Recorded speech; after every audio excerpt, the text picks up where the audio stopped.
నమస్కారం. ఘంటారావానికి స్వాగతం. ముందుగా ప్రధానాంశాలు. విశాఖలో ఎర్రమట్టి దిబ్బల చదునుపై స్థానికుల ఆగ్రహం. జాతీయ సంపదను కాపాడాలని డిమాండ్.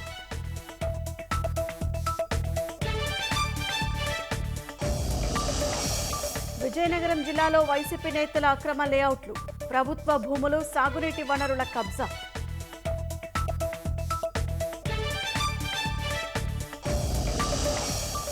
వెలుగులోకి వైసీపీ ప్రభుత్వంలోని భూ సర్వే అక్రమాలు. సంబంధం లేని ఏపీఎండీసీ నుంచి 525 కోట్లు ఖర్చు. నెల్లూరులో ఘనంగా ప్రారంభమైన రొట్టెల పండుగ. వివిధ రాష్ట్రాల నుంచి భారీగా వచ్చిన భక్తులు.